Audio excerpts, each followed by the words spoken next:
प्रिय दर्शकों, आज की वीडियो बड़ी ही खास होने वाली है। एक गांव के किनारे जंगल में एक साधु रहता था जिसके पास एक तोता रहता था।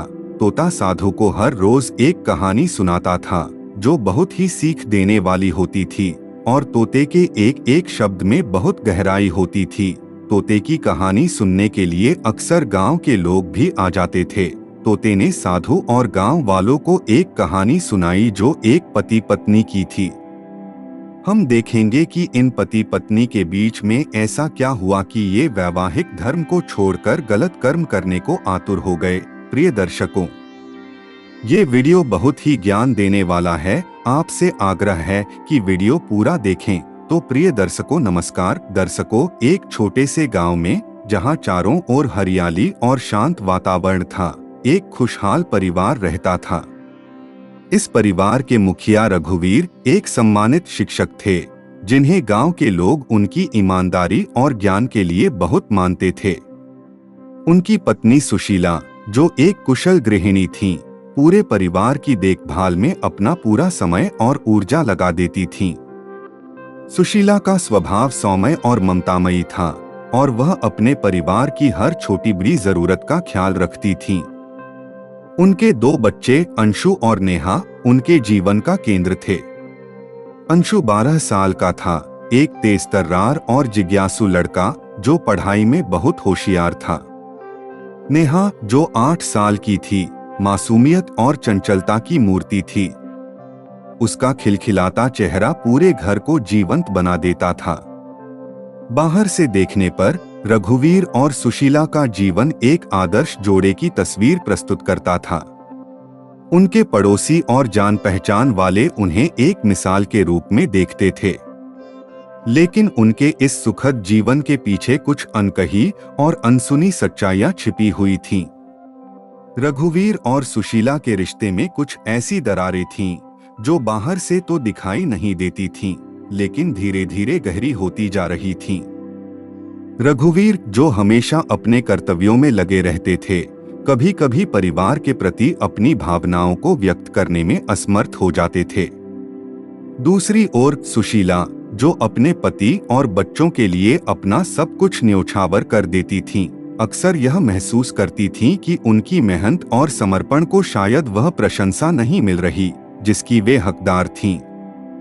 इस सब के बावजूद दोनों ने अपने बच्चों के लिए और समाज के सामने अपने रिश्ते को संभालने का हर संभव प्रयास किया। उनके भीतर का संघर्ष उनके बाहरी जीवन की चमकदमक के पीछे छिपा हुआ था। लेकिन क्या यह संघर्ष उन्हें और करीब लाएगा या उनके रिश्ते को और दूर ले जाएगा, यह वक्त ही तय कर सकता था। सुशीला, जो अपने युवावस्था में एक चुलबुली, आत्मनिर्भर और सपनों से भरी हुई महिला थी, शादी के बाद की गृहस्थी में पूरी तरह से उलझ गई थी। उसके दिन की शुरुआत सुबह जल्दी उठने से होती, जब वह परिवार के लिए नाश्ता तैयार करती और बच्चों को स्कूल के लिए तैयार करती। इसके बाद वह घर के कामकाज में लग जाती, कभी रसोई में व्यस्त तो कभी साफ सफाई में। शाम होते होते वह बच्चों के होमवर्क में उनकी मदद करती और फिर रात के खाने की तैयारी में जुट जाती। हर दिन की यही दिनचर्या उसे कहीं भीतर से थका देती थी, लेकिन उसने कभी किसी से अपनी शिकायत साझा नहीं की। शादी से पहले सुशीला के पास कई सपने थे। वह पढ़ाई में होशियार थी और शादी के बाद भी कुछ करने की इच्छा रखती थी। लेकिन समय के साथ उसने देखा कि उसकी इच्छाएं और महत्वाकांक्षाएं धीरे धीरे घर के कामों और जिम्मेदारियों में दबती जा रही हैं। उसे अक्सर ऐसा महसूस होता कि उसकी जिंदगी एक ठहरे हुए तालाब की तरह हो गई है जिसमें कोई हलचल नहीं है। वह सोचती कि क्या कभी उसकी जिंदगी में फिर से वह ऊर्जा और उत्साह लौटेगा जो शादी से पहले हुआ करता था। दूसरी ओर रघुवीर, जो एक समर्पित शिक्षक थे, अपने काम को लेकर इतने व्यस्त रहते कि उन्हें परिवार की छोटी छोटी बातों पर ध्यान देने का समय ही नहीं मिलता। उनका दिन स्कूल के बच्चों को पढ़ाने और उनके भविष्य को संवारने की योजनाएं बनाने में बीतता। गांव में उनका आदर था और वे इसे बनाए रखने के लिए हमेशा प्रयासरत रहते। लेकिन इस सब के बीच वे अनजाने में सुशीला की भावनाओं और जरूरतों को नजरअंदाज कर जाते थे। वे मानते थे कि सुशीला उनकी हर बात समझती है और उनके हर फैसले में उनका समर्थन करेगी। रघुवीर और सुशीला की शादी को अब 10 साल हो चुके थे। इन 10 वर्षों में उनके रिश्ते में बदलाव आ चुका था। शुरू में जब दोनों ने साथ में अपना नया जीवन शुरू किया था तो उनके बीच बातचीत का सिलसिला खूब चलता था। दोनों घंटों बैठकर एक दूसरे से अपने सपने, चिंताएं और इच्छाएं साझा करते थे। लेकिन जैसे जैसे जिम्मेदारियां बढ़ी, उनकी बातचीत कम होती गई। अब उनके बीच संवाद सिर्फ जरूरत की बातों तक सीमित रह गया था। बच्चों की पढ़ाई, घर के खर्चे और रोजमर्रा के काम। रघुवीर और सुशीला दोनों अपनी अपनी जिम्मेदारियों में इतने खो गए थे कि उन्होंने कभी यह महसूस ही नहीं किया कि उनके रिश्ते में एक दूरी पैदा हो गई है। एक ऐसा सन्नाटा जो दोनों को अंदर ही अंदर खा रहा था। दोनों चाहते थे कि चीजें बदलें, लेकिन कोई पहल करने की हिम्मत नहीं कर पाता था। रघुवीर को लगता था कि वे जो कर रहे हैं वह अपने परिवार के लिए ही कर रहे हैं, जबकि सुशीला को यह महसूस होता कि उनके प्रयासों को कभी सराहा नहीं जाता। इस खामोशी और दूरी ने उनके रिश्ते में एक अनकही बेचैनी पैदा कर दी थी, जिसे शब्दों में बयां करना मुश्किल था। एक दिन गांव में एक नया व्यक्ति आया जिसका नाम अर्जुन था। अर्जुन एक शहर से आया हुआ व्यापारी था जो गांव में अपने व्यवसाय को बढ़ाने के सिलसिले में कुछ दिन रुकने वाला था। वह लगभग 30 वर्ष का आकर्षक व्यक्तित्व का मालिक और मृदुभाषी था। गांव में आते ही उसने जल्दी ही लोगों का ध्यान अपनी ओर खींच लिया। उसकी मधुर मुस्कान और सहज बातचीत करने का ढंग हर किसी को प्रभावित करता था। अर्जुन के गांव आने के कुछ ही दिनों बाद उसकी मुलाकात सुशीला से हुई। यह मुलाकात एक संयोग था। सुशीला पास के कुएं से पानी भर रही थी और अर्जुन अपने घोड़े को पानी पिलाने आया था। दोनों ने कुछ औपचारिक बातें की, लेकिन सुशीला को अर्जुन की आंखों में एक विशेष प्रकार की गर्मजोशी और विनम्रता दिखाई दी। अर्जुन ने भी सुशीला की सरलता और उसकी सादगी को तुरंत महसूस किया। धीरे धीरे उनकी मुलाकातें बढ़ने लगीं। कभी गांव के बाजार में तो कभी मंदिर के प्रांगण में वे अक्सर आमने सामने हो जाते। उनकी बातचीत पहले साधारण विषयों पर होती, गांव के रीति रिवाज, मौसम या अर्जुन के व्यवसाय के बारे में। लेकिन समय के साथ उनकी बातचीत अधिक व्यक्तिगत और गहरी हो गई। अर्जुन ने सुशीला से उसके जीवन के बारे में पूछा और सुशीला, जो अपने मन की बात किसी से साझा नहीं करती थी, अर्जुन के सामने खुलने लगी।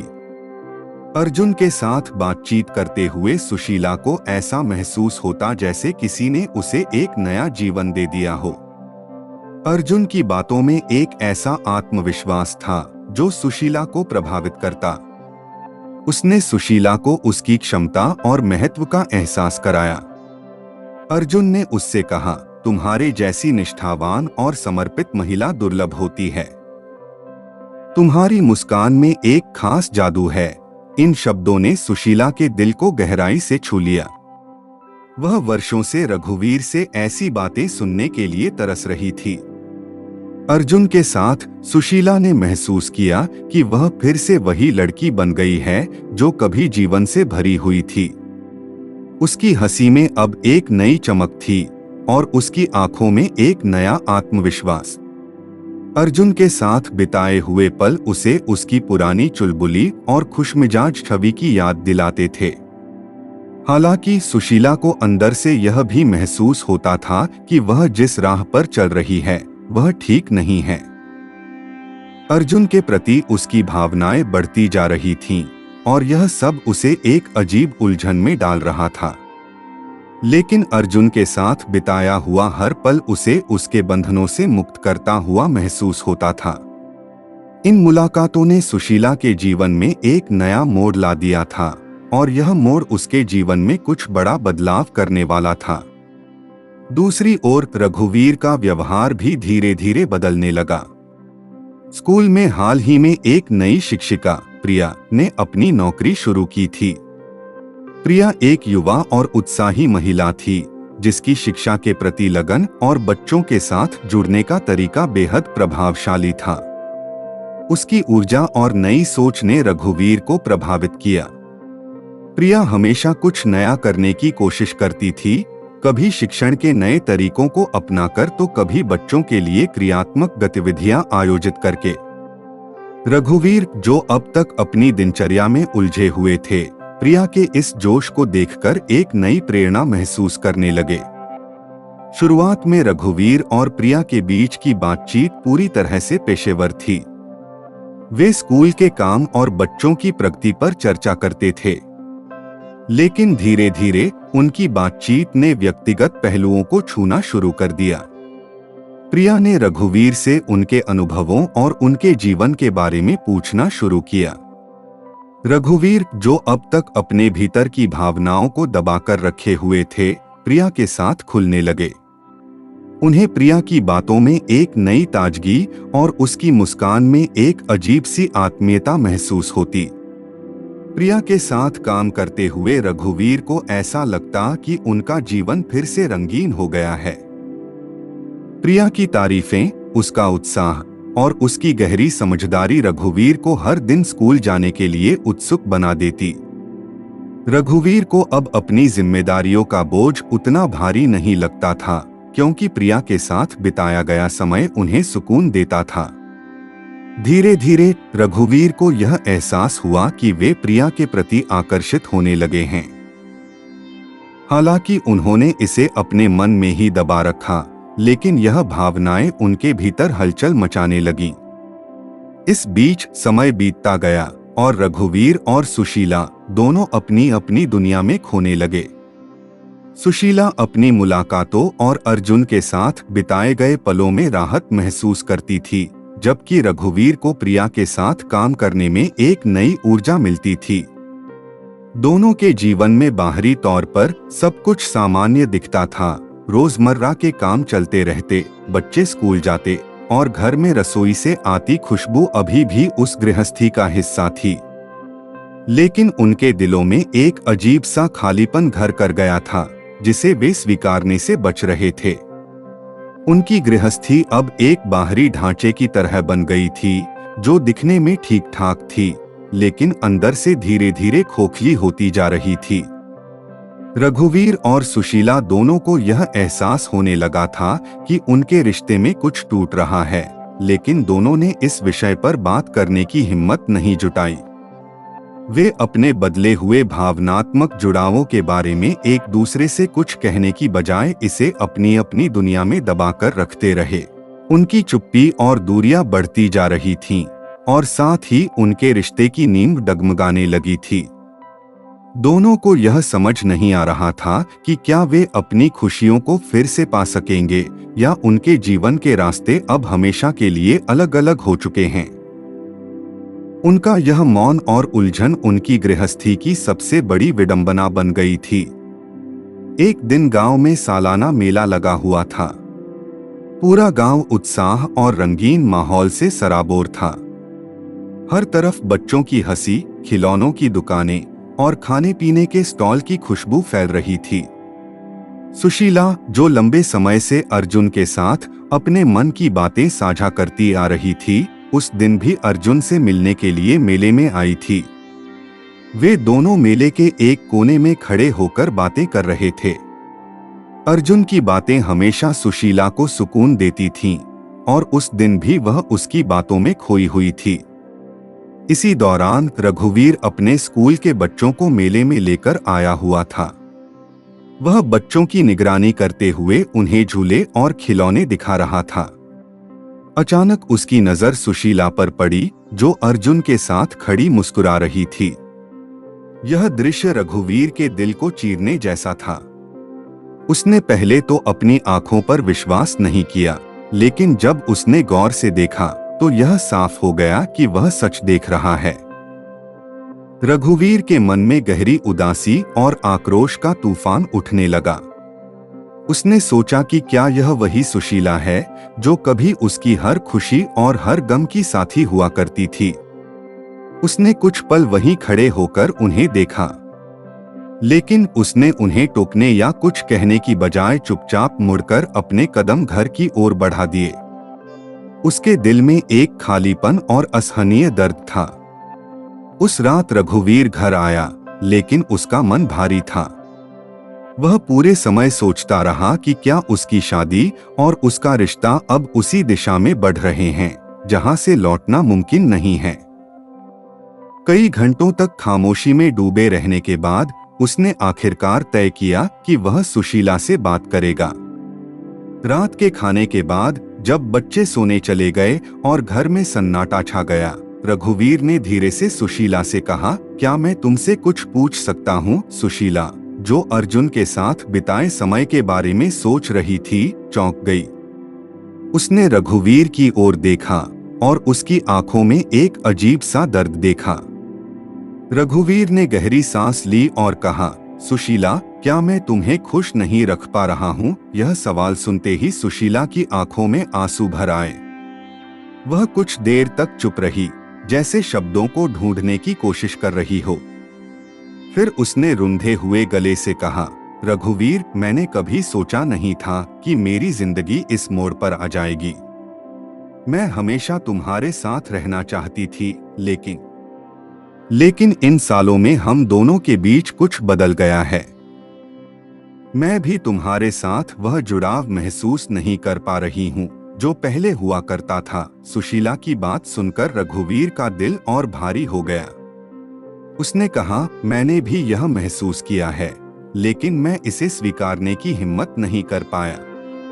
शायद हम दोनों अपनी अपनी जिंदगी में इतने उलझ गए कि हमने एक दूसरे की तरफ देखना ही बंद कर दिया। दोनों की आंखों से आंसू बह रहे थे, लेकिन इस बातचीत ने उनकी चुप्पी को तोड़ा और उनके दिलों में दबी भावनाओं को बाहर लाने का रास्ता बनाया। वे दोनों इस मोड़ पर खड़े थे जहां उन्हें तय करना था कि क्या वे अपने रिश्ते को बचाने की कोशिश करेंगे या इसे वक्त के हवाले छोड़ देंगे। यह रात उनके रिश्ते की दिशा बदलने वाली थी।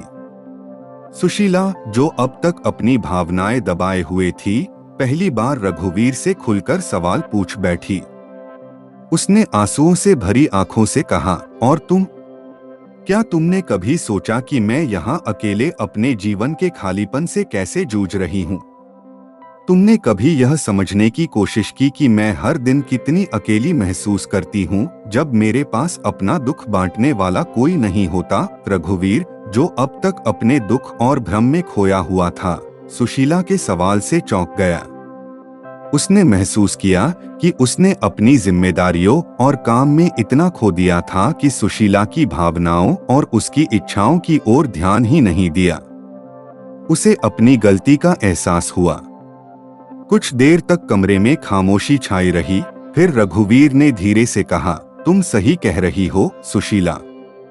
मैंने भी तुमसे कई बातें छुपाई हैं। मुझे नहीं पता कि यह सही है या गलत, लेकिन मैं तुम्हें सच बताना चाहता हूँ। स्कूल में प्रिया नाम की शिक्षिका के साथ काम करते हुए मुझे महसूस हुआ कि मैं उससे जुड़ने लगा था। शायद यह मेरी कमजोरी थी, लेकिन मुझे अब समझ में आ रहा है कि मैं खुद से भाग रहा था। सुशीला को रघुवीर की बात सुनकर धक्का लगा, लेकिन उसी पल उसने महसूस किया कि उसकी अपनी स्थिति भी कुछ अलग नहीं थी। वह अर्जुन के साथ बिताए पलों को याद करते हुए बोली, मैं भी अपने जीवन की खोई हुई खुशी अर्जुन के साथ ढूंढने की कोशिश कर रही थी, लेकिन यह सब उस खालीपन का नतीजा था जो हमारे रिश्ते में आ गया था। शायद हमने एक दूसरे से इतना दूर हो जाना कबूल कर लिया था कि हम भूल गए कि हम कभी एक दूसरे के बिना अधूरे थे। उस रात दोनों ने पहली बार अपनी भावनाओं के बारे में खुलकर बात की। उन्होंने अपने दिल के बोझ को हल्का किया और उन सभी बातों को साझा किया जो उन्होंने इतने सालों से दबा कर रखी थीं। इस बातचीत के दौरान उन्होंने महसूस किया कि उनकी शादी में सबसे बड़ी कमी संवाद की थी। वे दोनों एक दूसरे को समझने की कोशिश में असफल हो गए थे और इस वजह से उनका प्यार कहीं खो गया था। उन्होंने अपने रिश्ते को सुधारने का फैसला किया। सुशीला ने अर्जुन से मिलने का सिलसिला बंद कर दिया और उससे साफ साफ कह दिया कि वह अब अपने परिवार पर ध्यान केंद्रित करना चाहती है। रघुवीर ने भी प्रिया से दूरी बना ली और अपने जीवन साथी के साथ फिर से एक नई शुरुआत करने की ठानी। अगले कुछ दिनों में उन्होंने एक दूसरे के लिए समय निकालना शुरू किया। छोटे छोटे बदलाव उनकी जिंदगी में बड़े असर छोड़ने लगे। वे रात के खाने के बाद साथ में बैठकर बातें करते, कभी बच्चों के साथ खेलते तो कभी गांव के पास की झील तक टहलने जाते। दोनों ने अपने पुराने दिनों की यादें ताजा करनी शुरू की। शादी के शुरुआती सालों के वे पल जब हर दिन एक उत्सव की तरह लगता था। धीरे धीरे उनका रिश्ता फिर से मजबूत होने लगा। उन्होंने परिवार के साथ छोटी छोटी यात्राएं शुरू की। एक बार वे पास के मंदिर की यात्रा पर गए, जहां बच्चों ने अपनी मासूमियत और खुशी से माहौल को खुशनुमा बना दिया। अंशु और नेहा अपने माता पिता को एक दूसरे के साथ हंसते और खुश देखकर बेहद उत्साहित रहने लगे। अब उनका घर फिर से हंसी और खुशी से भरने लगा। वे दोनों जानते थे कि उनकी शादी को बचाने का यह सफर आसान नहीं था, लेकिन उन्होंने एक दूसरे से वादा किया था कि वे कभी भी संवाद की डोर को टूटने नहीं देंगे। उनके बीच का प्यार जो कभी खो गया था, अब पहले से भी ज्यादा गहरा और मजबूत हो चुका था। इस पूरी प्रक्रिया में रघुवीर और सुशीला ने यह समझा कि रिश्ते में केवल प्यार ही नहीं, बल्कि आपसी समझ, संवाद और एक दूसरे के प्रति सम्मान भी बेहद जरूरी है। यह उनके जीवन का सबसे बड़ा सबक था। इस कहानी से यह सीख मिलती है कि रिश्ते में सबसे महत्वपूर्ण चीज संवाद और एक दूसरे की भावनाओं का सम्मान है। जब तक आप अपनी भावनाओं को अपने साथी के साथ साझा नहीं करेंगे, तब तक रिश्ते में दूरी आना स्वाभाविक है। अपने रिश्तों को समय देना और उनका पोषण करना हर व्यक्ति की जिम्मेदारी है। प्रिय दर्शकों, हमारी ये वीडियो आपको कैसी लगी कमेंट में बताएं। वीडियो को लाइक और चैनल को सब्सक्राइब करना न भूलें। धन्यवाद।